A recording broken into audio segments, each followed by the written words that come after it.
اللہ ہی اللہ کیا کرو، دکھ نہ کسی کو دیا کرو، جو دنیا کا مالک ہے نام اسی کا لیا کرو۔ السلام علیکم ورحمۃ اللہ وبرکاتہ۔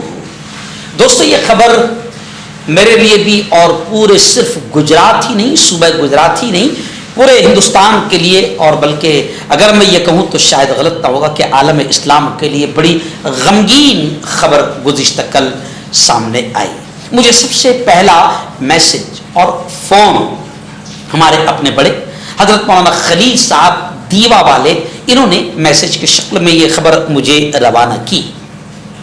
خاندان بسم اللہ کے عظیم سپوت حضرت محترم قاری اسماعیل بسم اللہ صاحب نور اللہ مرقدہ، اللہ ان کی قبر کو نور سے منور فرمائیں، بانی اور محتمیم جامعۃ القرات کفلتا سورت گجرات کا گزشتہ کل انتقال ہو گیا۔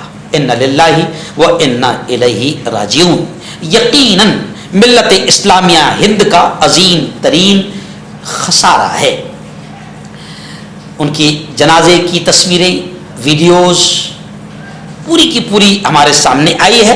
میں آپ کو بتاؤں، مرحوم خادم القرآن حضرت مولانا غلام محمد وستانوی صاحب کے بعد حضرت مرحوم کی ایک ایسی شخصیت تھی جو دینی، تعلیمی، ملی، سماجی، رفاہی، طبی ہر میدان میں مصروف عمل تھے۔ یعنی مرحوم قاری اسماعیل صاحب نے اپنی زندگی میں تعلیم دین، تعلیم دنیا، ہر علم کو عام کرنے کا کام کیا۔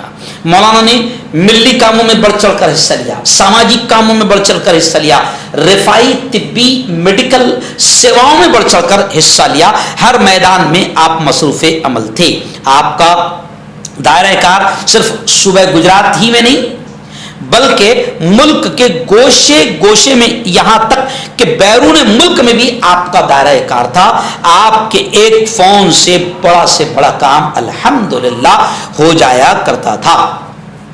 جب میں پہلی مرتبہ کفلتا گیا تو مرحوم قاری اسماعیل صاحب نے بڑے خلوص اور بڑے جوش و جذبے کے ساتھ اور بڑے احترام کے ساتھ انہوں نے میرا استقبال کیا۔ میں ایک آدھا گھنٹے کے لیے ہی گیا تھا۔ آفس میں ہمارے ناشتہ وغیرہ کروایا اور سارے حالات پر، مدرسے کے حالات پر گفتگو ہوئی، اور پھر میرا وہیں کہیں پر سورت میں شاید اون وغیرہ میں میرا بیان تھا، تو مجھے ایک گھنٹہ مل گیا تھا، تو میں خود دارالعلوم کفلتا میں گیا تھا، جامعۃ القرات کفلتا میں گیا تھا۔ مولانا نے بہت محبتوں سے نوازا، بڑی عزت و احترام سے نوازا، اور مغرب کی نماز میں نے وہاں ادا کی۔ اور مجھے یاد ہے کہ اس وقت حضرت مولانا سید اسد مدنی، ان کے آخری خلیفہ، جو ان کا نام مجھے یاد نہیں آ رہا، بڑے بزرگ ہے اور بالکل دبلے پتلے، بڑے پھرتیلے، اور ہری ریشمی چادر جو ہے وہ اپنے سر پر امامے کے طور پر باندھتے ہیں۔ ان سے میری ملاقات ہوئی اور مجھے تعجب تو اس وقت ہوا جب انہوں نے یہ کہا کہ مفتی ہارون، ہم آپ کو روزانہ دیکھتے ہیں، سنتے ہیں، اور پھر خوب انہوں نے دعائیں کی۔ تو اس وقت میں نے مغرب کی نماز وہاں پر ادا کیا۔ قاری مرحوم اسماعیل صاحب اور وہ حضرت والا اور ہم سب وہاں پر موجود تھے، اور سورت کے کچھ ذمہ دار وہاں موجود تھے، سب نے مجھے وہاں پر لے گئے۔ قاری اسماعیل صاحب سے تفصیلی ملاقات ہوئی۔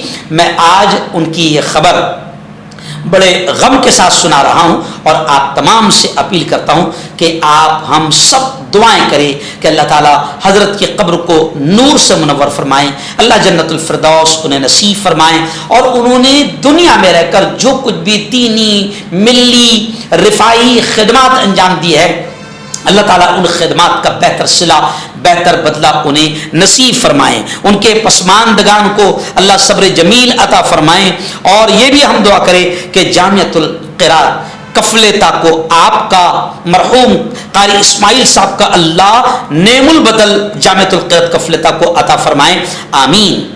اور میں آپ کو یہ بتا دوں کہ مرحوم قاری اسماعیل صاحب میرے اپنے مدرسے جس کا میں سرپرست بھی ہوں، برہان پور، جس مدرسے کے بانیوں میں میرے مرحوم بھائی مولانا بشیر الدین ندوی اس مدرسے کے بانی بھی ہے، دارالعلوم شیخ علی متقی، یہاں پر بھی قاری مرحوم صاحب 2 مرتبہ تشریف لائے، جب ہم نے ان کی خدمت کی ان کا شکریہ ادا کیا، اور آج ہم ان کے لیے دعائیں کرتے کہ پورے گوشے میں، ہندوستان کے گوشے گوشے میں انہوں نے جتنی خدمات دینی ملی انجام دی ہے، اللہ اس کا بہتر صلہ بہتر بدلہ انہیں نصیب فرمائے، کروٹ کروٹ جنت نصیب فرمائے، آمین۔